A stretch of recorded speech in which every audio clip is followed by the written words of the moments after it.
Coming up on this episode of Nothing to Bring. We explore the white working class educational outcomes independent inquiry, the TV series One Piece, and what films we wouldn't let our children watch. I'm Matt Morris. I'm Sarah Johnson, and we have Nothing to Bring. Right, so we just did that, and I think for the first time ever, we had to redo it because I got it wrong. And normally I mock Sarah for getting it wrong. And I was really kind. I was really kind. I didn't mock him. I didn't critique him. I just understood that he was finding things difficult and he should continue. No, but you took it as a win, didn't you? I did. I totally took it as a win. Absolutely. So, Matt, you have been speaking 2 weeks in a run about seeing Masters of the Universe. I finally got to see it last week. When there was a massive heat wave, I felt that the best place to be in was an air-conditioned cinema, which worked very well. So I went to see Masters of the Universe, and I completely agree with you. It's really good. It's really enjoyable. I really like the score. I really like the kind of sort of thinking back to the cartoon, but also the previous film. It was perfect from beginning to end in terms of a fun movie from a 1980s cartoon. It was well worth a watch. I would probably go and see it again if it was still out in cinemas. I'll certainly watch it back at home. So, Matt, I think it's still out. I don't think it is. I think it's gone now. No, it'll still be out for a few weeks. I think they're still trying to get the money back on it, but it'll go on to, I'm pretty sure it'll go on to Amazon Prime because it's MGM Studios, which Amazon bought. So it'll be on Amazon Prime at some point in the near future. Yeah, it's fun. It's fun. It's goofy. It's funny. Really. Yeah. The one thing I didn't say last time, I think I said this to you in person the other day, is did you catch the Highlander references? There can be only one. Yes. What? No. There was one Highlander reference where there's a police officer and he refers to the sword and he says, "Nice sword, Highlander." But the second Highlander reference is there is a slow motion hero walking through smoke kind of reveal to Queen Princes of the Universe, which is a song which is heavily part of the Highlander franchise. That would have been too subtle for me to have got. Yeah, I got it straight away only because I knew the song, but it's those sorts of nods are really, really good. Yeah, it's great. It's goofy in places, but, nostalgic in places, but it hits all the right spots, I think. The other thing I've been watching of late, really kind of rinsed through it, is One Piece, which is a Japanese manga about a young pirate, Monkey D. Luffy, and his crew, and they're essentially searching for the world's ultimate treasure, known as the One Piece. And in finding that, it would make Luffy the king of the pirates, which is kind of what he's up to. That's his kind of super objective. That's what he has to do. It's really good. It's a really good TV series. I recommend it. It's a beautiful homage to the comics as well, to the original manga. Really, really good in terms of the costumes and things like that. It's really fun. It's really silly, but it's beautifully well written. Costume and setting design is epic. So that is my recommendation to you, because I suspect you've still not watched Deadwood, despite my recommendation. You've still not finished it. It's a number of series. Yeah, so I've watched 3 seasons. Yeah, I've watched a few episodes, but look, that's a commitment there. I'm still watching stuff that I've got making banked this away for podcast years. Is a commitment. And I'm here, okay, and we're doing this right now, even though, I could be watching the World Cup, which you don't really care about. We played tonight. No, I think we're playing tomorrow. So you couldn't have been watching the World Cup. What's wrong with watching other teams? I mean, as we record this, we have had two quite epic penalty shootouts, which has meant that in one case, Germany have now been knocked out of the World Cup, which came as a bit of a surprise. The Netherlands have been knocked out by Morocco, which you could argue isn't a surprise because Morocco are doing really, really well. They're actually ranked quite high in the world. I think they're about 6th or 7th in the world. And they played really well against Brazil and probably should have taken more from that game. So I'd put it like this. Anything could happen in this World Cup. I think any team, there are lots of teams that could win it. And I don't think it necessarily has to come from one of your favourites, one of your big hitters. I'm not convinced England are going to do well. I think England will go quite soon. They haven't played particularly well in the last 2 games. But the problem with this World Cup is I don't feel like we're seeing enough of it. and live in it in the same way that we would because of the time it's on TV. It's all on very late in the morning. I wouldn't be watching it regardless. No, it's on at stupid hours. Yeah, I like my sleep, don't I? So going back to One Piece, that's one that I have seen. I don't know it. I don't have any kind of reference point for it. Yeah, and it's been a massive success on Netflix. It's on Netflix, yeah.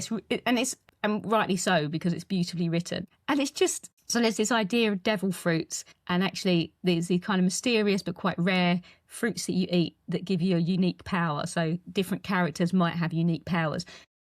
And that kind of leads into their fight scenes as well. But the fight scenes are never boring, they're never tedious.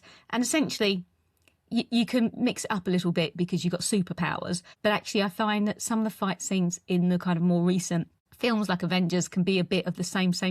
You know, John Wick, it's intentionally the same. So it's kind of, you know, there's no surprise. But I think One Piece it mixes it up really well. So every fight scene is different. It's really well kind of directed in that way. I think it's really good. So that's my recommendation to you. Once you've done my other recommendation, you're refusing to do my homework. You're like a naughty child. Not refusing. It's finding the time. You give me excuses. You might as well say your dog ate your homework. No, that's not true. So one of the things I'm watching, are you into horror, by the way? No, I hate horror. Oh, okay. So this might not be for you then. Although I wouldn't necessarily say it was horror. It's more kind of thriller, eerie. It has a horror undertone to it. So I don't like jump scares. I don't like really grotesque for the sake of grotesque. So things like I don't. I just don't find comfortable. I don't know. I just don't like it. But things like Alien, which I think are kind of sci-fi horror, I think are really good. So yeah, and Alien is interesting when you sort of study the nature of genre and look at Alien. You look at it from the point of view of, is it a horror or is it a sci-fi? In fact, the generic conventions are more. Well, the generic conventions are more the horror movie. It's the horror movie conventions that drive the plot, but it's all set within the aesthetics. And yeah, okay, there's a subgenre there of sci-fi horror, but actually it's a horror movie. It's like Jaws. Jaws is a horror movie. I don't like Jaws. Jaws is fantastic. No. Really, really fantastic. It's one of those films. This is an interesting take, actually, and I've seen it's written somewhere recently, and it's one of the films you watched as kids, and I'm going to come to you for your thoughts on this. One of the films you watched as kids that you wouldn't show your kids now, even at the same age that you watched that film. We spoke about this, didn't we, the other day? I think we've had a conversation about this, and we were talking about... There is no way that my children watch Ghostbusters, and that's because there's a very inappropriate scene opening where, am I allowed to say this? I don't know. Where a character's getting fellatio from a ghost. That is totally what's happening. And it's like, you watched that as a kid and you don't take any notice. But it's no way as an adult I'd be showing that to my children. I feel I know that, and yet I can't visually reference it in my head. I feel like I'm going to have to go and watch the film just to check that out. I mean, that obviously for research purposes. That'd be amazing. So Matt every week looks for a quote for the podcast, getting fellatio from a ghost. I don't think that's going to be the title this time round. Films that I've got in mind that Jaws is one of them. Jaws I would have watched at like 10, 11. So my oldest... You wouldn't play it for your children? No, my oldest is 10. They have watched Ghostbusters. I've got an 8-year-old and a 10-year-old. They have watched Ghostbusters. They watched those a few years ago. So they actually, they watched those. Yeah, it would have gone above their head, but still. Yeah, but the opening of Ghostbusters is really scary. In the library, the librarian ghost downstairs is really scary. It's a bit of a jump scare when she changes and flies towards the camera. My kids just found it funny. Likewise, they are really into dinosaurs. They're really into Jurassic Park, Jurassic World. We've watched all of those movies, and when we first watched Jurassic Park, we started from the beginning. The bit where, and I've forgotten the character's name, but he's the lawyer and he gets eaten on the toilet. They just find things like that funny. Yeah, that's horrible. They find the humour in things. Yeah. So they didn't take it for the kind of the horror. And let's not forget Jurassic Park, which is a really incredible Michael Crichton novel, is written as a horror. It is written as a sci-fi tech horror. Have you read the book? Yeah, I had years ago. Jurassic Park, and it's very, very different to the film, and it lands very differently because it's not written as a Steven Spielberg action movie, family movie. It's written as a bit of a sort of thriller, sci-fi tech thriller, a little slash of horror in there, as a lot of his books were. Yeah, I hadn't read him for ages, but I used to read. I read quite a bit by him, but yeah, I stopped sort of in my late teenage years. Yeah, and The Lost World, which is a follow-up. Oddly, The Lost World is a follow-up to Jurassic Park the movie, not a follow-up to Jurassic Park the kind book. of talk to. Because characters are killed off in the book who aren't killed off in the film and are alive in the sequel novel because they survived the film. Brilliant. So that's a bit, and obviously he's written that book after, he had written that book after. Yeah, presumably you'll get a lot of money for that as well. Yeah, but there's various stuff he's written, which is fantastic. Things like Congo and Sphere. Yes, I've read Congo as well. I don't think I've read Sphere. Sphere is eerie. I mean, it's a bit of a confused movie. And it draws on a lot of the key themes of the book, but I think the book is far stronger. So what sort of books do you read? It's kind of a bit of everything. I was really into years ago those books. More recently, I've been reading Ready Player One and Ready Player Two. I don't know if you've seen the movie Ready Player One. I have seen the movie. I saw the movie a couple of times in the cinema. I really enjoyed it. Again, Spielberg, and it visually, it's beautiful. It's brilliant. The nostalgia is fantastic. Ready Player Two is a much darker kind of. I think Ready Player One, the novelization is a little bit darker than the film anyway. But Ready Player Two is a much darker kind of take on everything, and is much more set in the real world as opposed to, well, it's also set in the virtual world, but in the real world, there's a much darker take on it all in the second book. Whilst there being a really trivial take on what happens in the Oasis, which is the virtual world as well. Going back to the film thing then, so you said Ghostbusters, and I thought of Jaws. I also thought about Gremlins, because I watched Gremlins when I was like Gremlins is 9-10 years old. I remember being frightened about it when I was younger, Gremlins, and I'm sure the classification changed. I'm sure it was a higher classification when I was younger, and now it's less. I don't know if I've made that up. I might have, and I'll have a look online later. But Gremlins is really scary. Wouldn't let my kids watch that. So some stuff does change certificates. So that was the case with. It's usually when a different version or a different cut is released, it has to be given a different. It has to be given a new certificate, and then the certificate could be different. You wouldn't get a film that had, say, a PG, and then there was just a decision made. Okay, we're going to up that. They don't really do that sort of thing anymore. They don't really ban films anymore. Not really that films were. There was a few films that were banned. One that was, I can't remember the name of it, but it was a woman who was attacked, and then it was her kind of escapades of getting her revenge against everybody. I remember that one was seen as being particularly violent and was banned. I can't remember what it was called. And all of those sorts of films, I think I can picture it, but I can't think of the title. But all of those films, is it Last House on the Left? No. I think it's just one word, and I'm sure it begins with S. And part of me wants to Google it, but then it's going to make loads of noise and make this an irritating podcast. Google it later. You have the video nasties of the 80s, and you have Very White House and everything that goes on there. So films do come under historically have come under a lot of scrutiny. And you do have films which are quote unquote banned. Yeah. Now, sometimes that's because the distributors themselves removed them from release. A lot of it was self-censorship, where distributors chose not to, having had them out of the cinema, not to release them out onto VHS, not to kind of distribute them. So I Spit on Your Grave. So I've got the S, but nothing else. I Spit on Your Grave. Okay, yeah.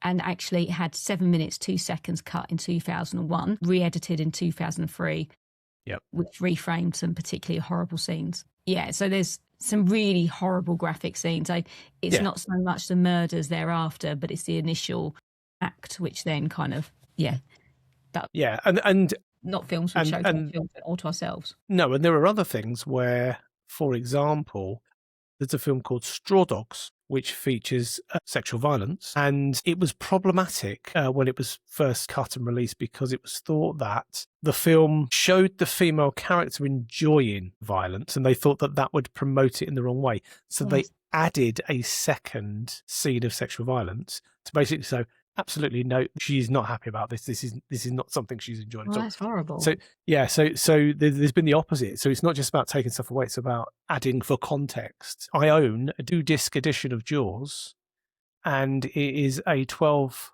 certificate, not because Jaws is a 12. The DVD disc of Jaws, the film disc, is a PG. It's the documentary, which is a higher certificate, because of the language people use in the documentary, with the behind the scenes and the commentary and everything else.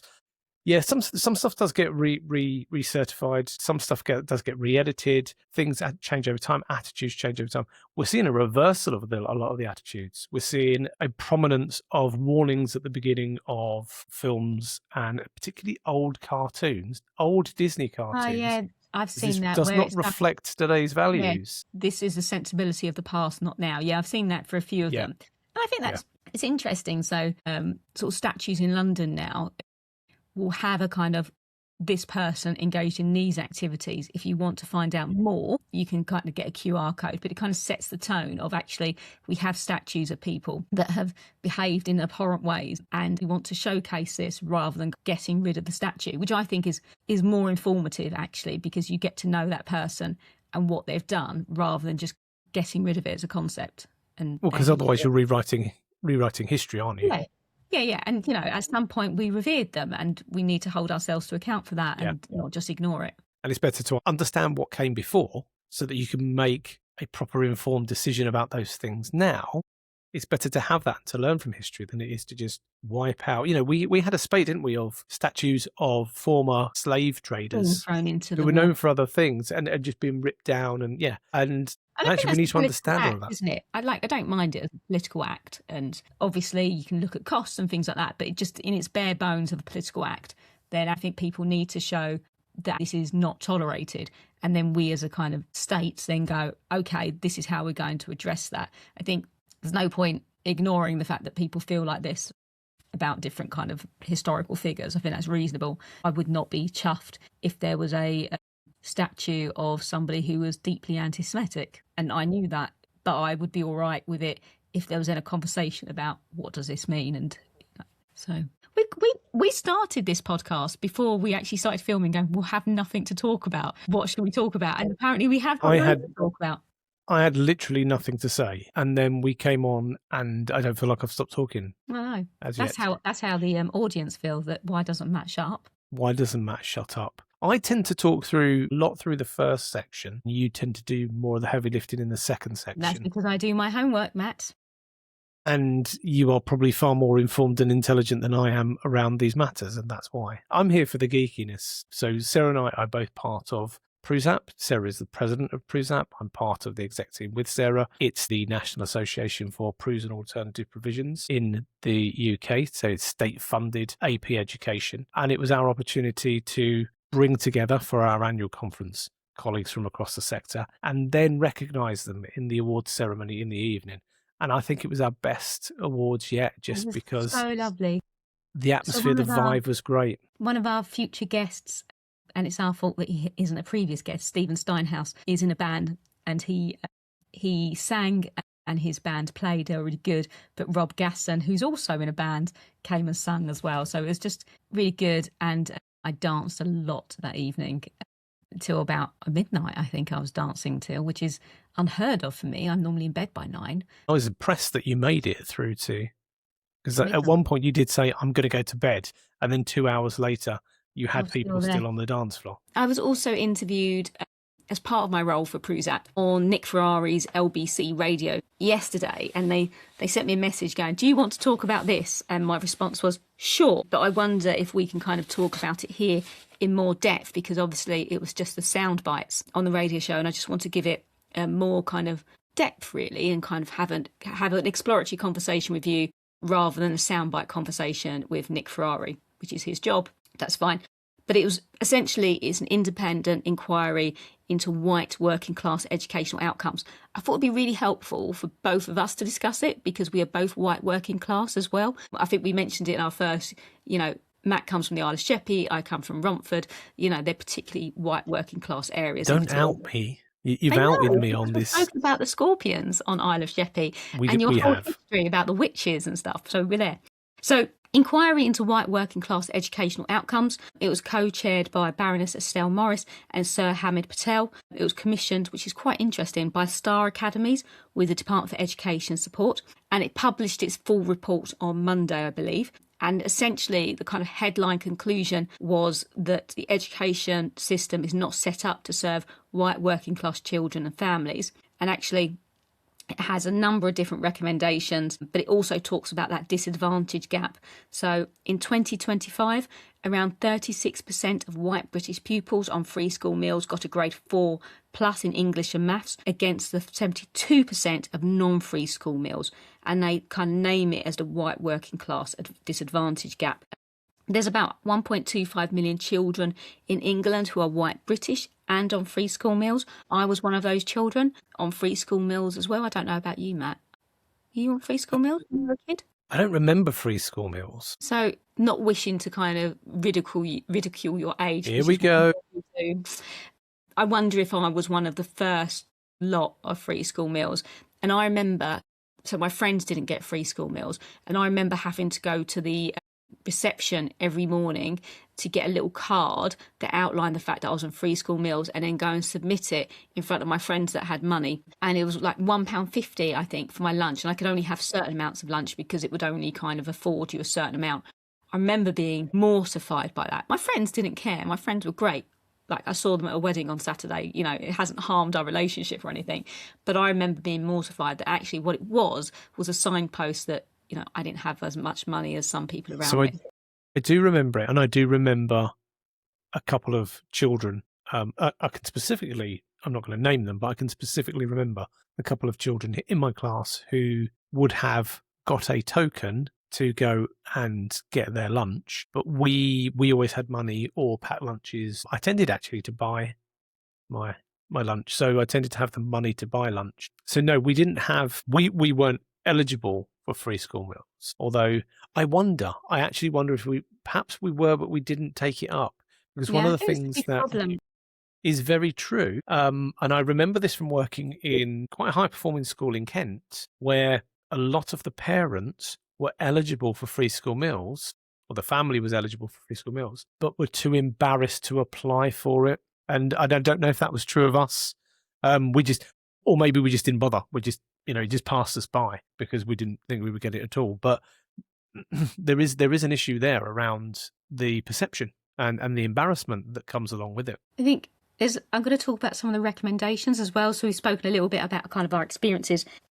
There's a range of different recommendations, things like early years support. So more kind of wrap around 30 hours free childcare to the most disadvantaged families, better mental health provision, expansion of apprenticeships, but also a call about how we define and prioritise the outcomes at all. And I think there's lots around actually, if you get rid of Progress 8 as a concept, then actually would you then be looking at different measures of outcomes for children? That I think there's schools that focus on how many children get GCSE outcomes, A levels, and then what universities are their exit points, and that being a celebration rather than successful exit points being a celebration.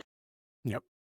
And one of the things that was mocked on the Nick Ferrari show, like with the speaker before me, was the idea of transport being a non-issue. The reference was, well, people in other countries travel miles to get to school. And I presume they were kind of referencing certain countries in Africa. And actually, I think there is a question to be asked about rural communities in particular who might really struggle with like poor bus links and so on, that actually it is really difficult for those children to come to school. And not only are they rural areas, but it might be areas where working infrastructure, such as the previous industries, have been destroyed as well, you know, with successive governments and kind of change in how we produce goods. I don't know if you feel it in the area that you live in, because in my head, you live in a more rural community. You might disagree. Mm-hmm.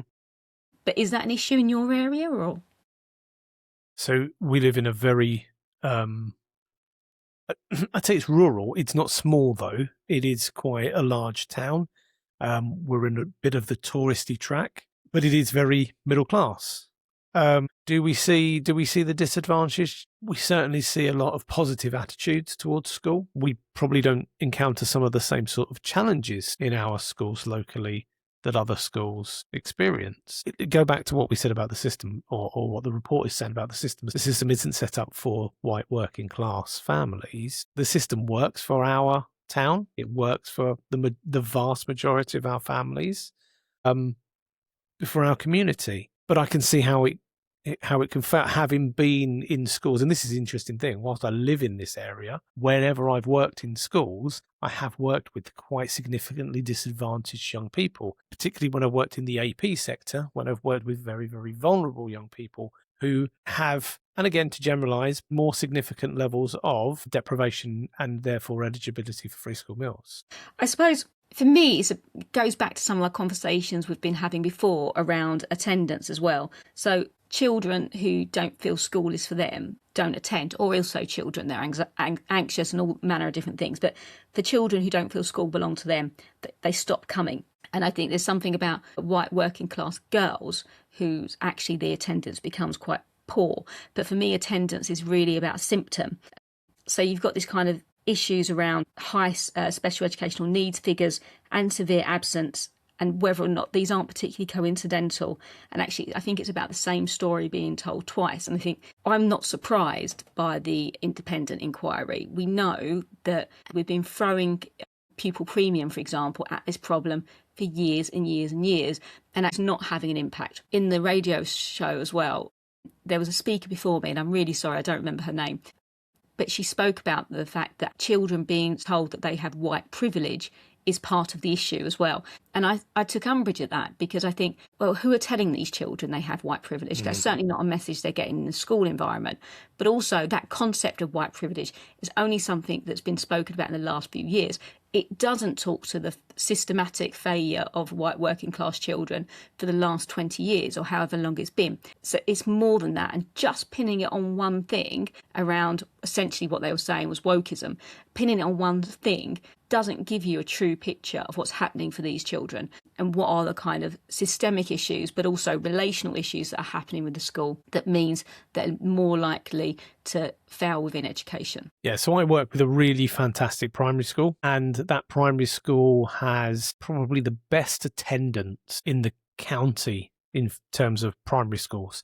It has the lowest persistent absenteeism. It is in the top percentile. And when you go to that school and you say, well, how do you do it? It's not immediately about following up on attendance. It's not immediately about the sort of the hammering with fines and letters. It's about culture. And first and foremost, it's everybody's problem. You know, we talk about safeguarding as everybody's responsibility. What that school does is they make inclusivity, belonging and attendance everybody's responsibility. So if you're the classroom teacher, you're the one following up on where your child might have been had they not been in school. It's not left to somebody in the office to go and follow that up.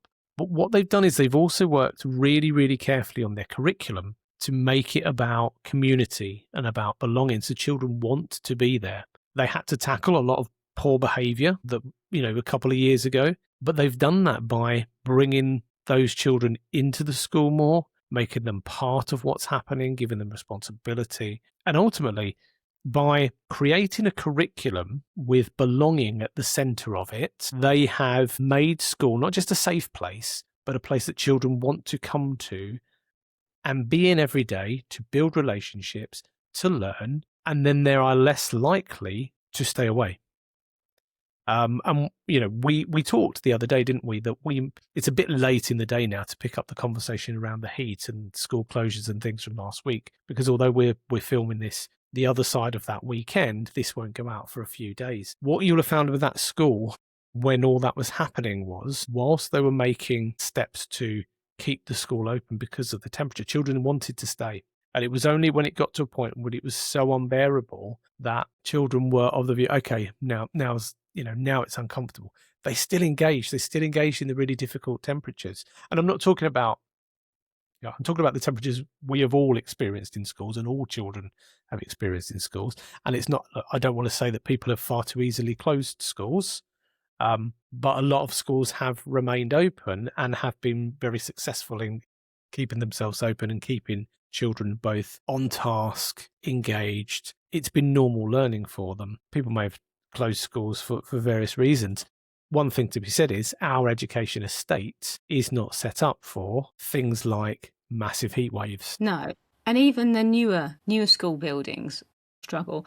But for the kind of PRUSAP conference that we were at, we were in a old Victorian school that actually can be kept cool, but it was still very, very hot, even though the temperatures had dropped. I think on that Friday, it was still very hot. And I know that my 3 younger children at nursery, there was a couple of days that week where I had to pick them up early. So there's kind of knock-on effects as well. Because I had to pick them up early, it meant that I couldn't work in the same way that I wanted to. So my youngest was in meetings with me, or I had to put on my mum's support and things like that. And it's just frustrating, but I also get it. I mean, whilst this isn't going out till later, I think there has been a lot of conversations about whether or not schools are right to close, or should they close, or shouldn't they? And I think whatever happens, there was going to be criticisms, and I think head teachers should be left in the position of making the best decision with the understanding of their cohort and their buildings and so on.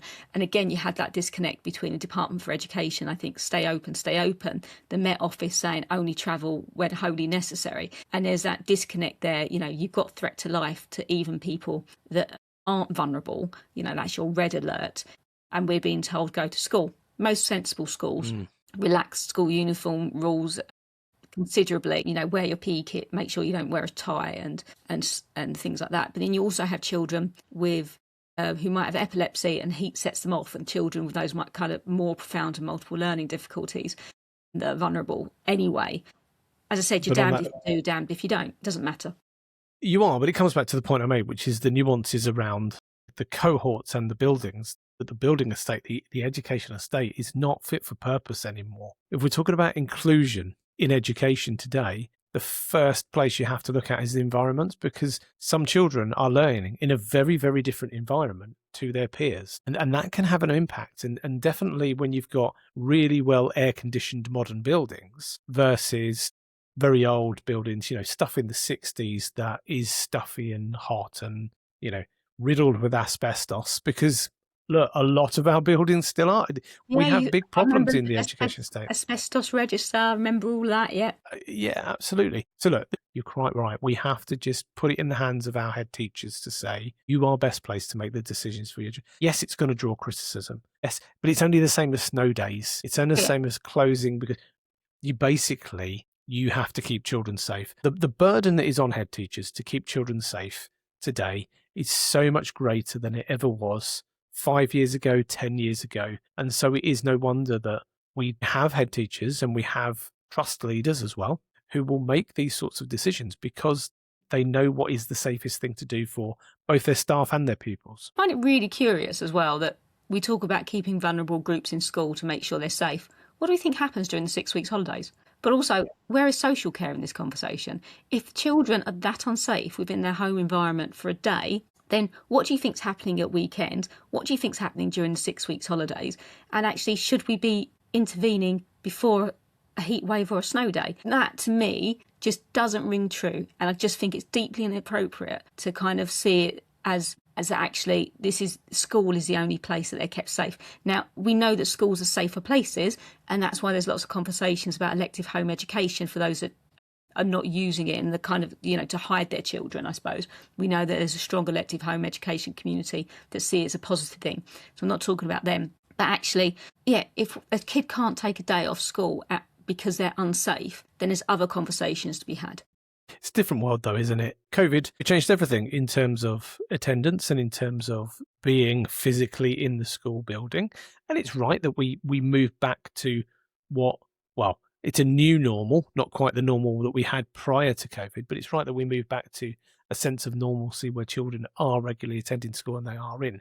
But again, I've said this now, I don't know how many times on this podcast, 7 or 8 times. We are the world police. Yeah, we are the world police. You probably said the world police more than talked about Masters of the Universe. Probably, yes. I've definitely said it in more episodes. But as the world police, we are seen as those who need to constantly monitor children. And also we're the ones who are wrapped over the knuckles when things go wrong. We're the ones who are open to just the wealth of complaints from parents. We've never, I don't think we've ever really got into, and I can get my soapbox out because it's a real sort of hobbyist subject of mine, but the complaint culture in education is rife and is getting worse. And we're the ones that take that because so much is now expected of us. See, I hear what you're saying, and I know this is not popular. I welcome complaints. Please don't complain about me. In that, I think as a parent, in theory, you are the person that just holds your child in mind. That's a good parent, isn't it? They want their best for their child. And if there's a complaint about something about schooling, I want to hear about it because I might not have the same lens and views. But I also get you don't want a deluge of complaints that are of the same thing or actually aren't really complaints. They're just not being satisfied by something. There's a difference there. And much of it is the latter. What you're talking about is constructive conversation between parents because if you think about it, in reality, and this is probably easier in special school and in primary school where you have the consistency of a classroom teacher, where the complaints are usually dealt with or the issues are dealt with are at that teacher level. And so it's very easy to have just an ongoing open dialogue with your class teacher in order to resolve any issues that are coming up. What I'm talking about is this kind of the latter part of what you mentioned there, which is just the deluge, as you put it, perfect way of phrasing it, of complaints which are not really complaints, are dissatisfaction at the way things are done, just because that's not what they think it should be. And also it's a growth in complaining about things that have always happened. We have a running joke in our house, which is when we see things happen and it's a bit kind of mollycoddled and it's wrapping people up in cotton wool, we just refer to how that would never have happened in the 80s. You could just go out on your BMX riding down the middle of the motorway. In the 80s, you used to be able to sit in the footwell of your parents' car if there wasn't enough room. Like that was just standard. Absolutely. Yeah. Fine. So but if you think, we've talked in this episode about changing attitudes in various things, but what we're seeing a lot in complaints is how things that were once, look, we'll just leave the school to get on with that because they know best. And now actually we would rather tell you how we think you should do it. And then it becomes nuanced. So some parents still are in the camp of, well, just get on with it. And some parents are like, no, I want to dictate. And then that's what makes it really difficult, because then as a teacher, you're having to not just remember the needs of all of the individual children in your class, but remember how each of their parents wants you to respond or wants you to work with them that's different. And that is creating real issues for teachers now. The other part of the problem with complaints is the scattergun approach. I'm going to send a complaint into the school, which is the complaint policy, but I'm then going to send that complaint to as many other authorities as I can because I'm not really interested in making a complaint. I just want to make life difficult for schools and for school leaders. Whereas if the complaint goes direct, you can deal with it. If you start scattergunning it around, you're not interested in your complaint. You're interested in what you can get out of it. You're interested in making life difficult for it's basically, you got bad customer service at Sainsbury's. Other supermarkets are available and may also have poor customer service. But let's just say you have poor customer service at Sainsbury's and you decide, well, I'm just going to make Sainsbury's life a misery, or that member of staff, I'm just going to throw in. That attitude we are now seeing in schools. If I say we're now seeing it, we have been seeing it for a long time in schools, and it is getting worse and worse and worse. I think, but on the flip side, going back to the independent inquiry to white working class educational outcomes, if working class parents were able to feel listened to, would they be able to kind of support the school and support their child better? Because actually the people that complain I'm assuming are generally middle class parents that have accessibility and availability of information in which to do that. In my experience, I'd say it leans towards that, but I wouldn't say it was most. Not always. I wouldn't say it was significantly so. I agree with the point, yes, but it's a wider point about the entire community and about all families being listened to. But then does that come back to what I said earlier, which is where do you draw the line at just letting teachers and schools get on with the business of educating young people and putting the trust and faith in them that you know what you're doing? It is a profession. You don't get it in other professions in the same way that we do in education. I mean, you do a little bit in the NHS, don't you? In terms of yeah. You're a patient and you've got certain kind of patient charters about how you should be treated, but it's a mutual how you need to treat the nurses and so on. But okay, you've made the perfect example, actually. Yes, you're right there. But if your doctor says to you, right, I've diagnosed you and this is your illness, you don't turn around and go, well, actually, I think that your training isn't as good as it should be, and therefore you're not using the right tools in order. You could go and get another. I can go and get another. Opinion. Absolutely. But what you don't do is turn around and say, well, your curriculum, which is your entire knowledge about healthcare, is wrong, and I want you to do it differently.